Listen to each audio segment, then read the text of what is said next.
राम राम।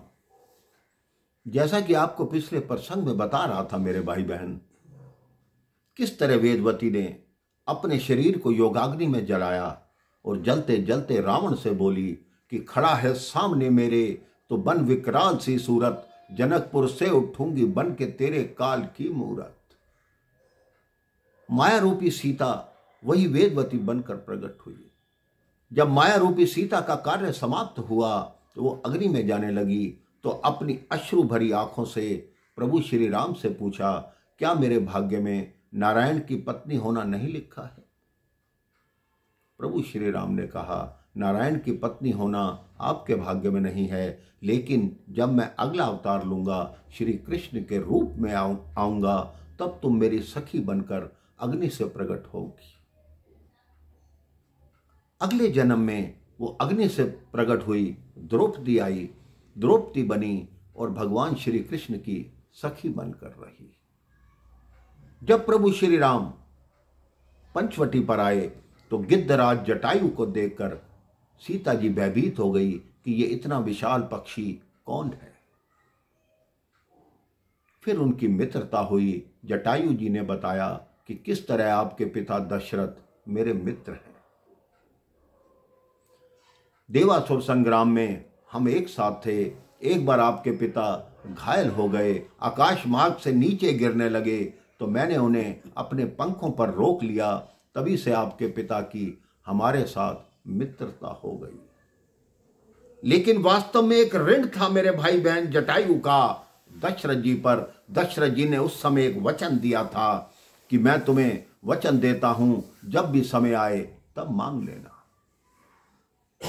जटायु जी ने कहा कि हम गिद्ध हैं, पक्षी हैं, हमारी गति नहीं होती, हमें मोक्ष नहीं मिलता। तो दशरथ जी ने कहा, आप क्या चाहते हैं? गिद्धराज जटायु ने कहा कि जब आपकी संतान हो, आप एक पुत्र मुझे प्रदान कर दें। दशरथ जी ने तथास्तु कहा। तो आप लोग सोचते हैं कि दशरथ जी का अंतिम संस्कार राम जी ने क्यों नहीं किया, भरत जी ने किया। हालांकि यह हो सकता था मेरे भाई बहन कि राम जी को संदेश भेजा जाता, अयोध्या नगरी के बाहर आकर राम जी अपने पिता का अंतिम संस्कार कर सकते थे।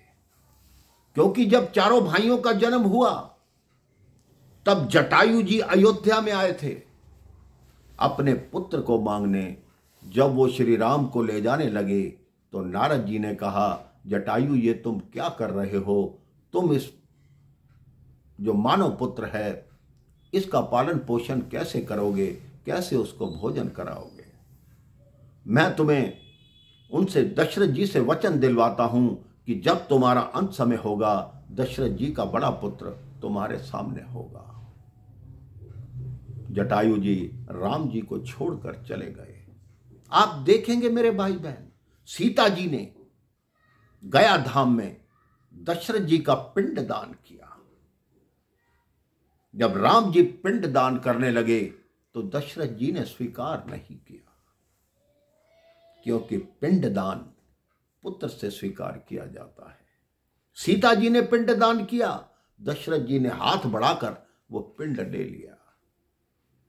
कह रहे तुम मेरी पुत्र वधू हो। पुत्र नहीं है राम मेरा, लेकिन तुम नाते में पुत्र वधू लगती हो, क्योंकि मैं उस पुत्र को जटायु को दान कर चुका हूं। अब जटायु से उन सब की पिता के समान मित्रता हो गई। जटायु प्रतिपल उनका ध्यान रखते थे। अब जो मारीच था वो स्वर्णमर्ग बनकर पंचवटी के आगे से निकलने लगा, बार बार चक्कर लगाने लगा। सीता जी को देखकर राम जी कहते हैं, आज फूलों का बड़ा सुंदर श्रृंगार तुमने किया है, जो मेरे मन को बड़ा ही सुख प्रदान करता है। तो सीता कहती हैं, प्रभु अगर मेरा ये सुंदर श्रृंगार आपके मन को सुख प्रदान करता है तो आपके मन को दुखी कौन करता है? राम जी ने कहा, सीता का वियोग चाहे वो एक क्षण के लिए ही क्यों ना हो। इतने में सीता जी की दृष्टि उस स्वर्ण मृग पर पड़ती है। स्वर्ण मृग के पीछे राम जाते हैं, क्या होता है, उसके पश्चात क्या क्या आगे लीलाएं घटती हैं, किस तरह आसुरी शक्तियों के विनाश का शुभारंभ होता है, ये मैं आपको अगले प्रसंग में बताऊंगा। राम राम, जय श्री राम।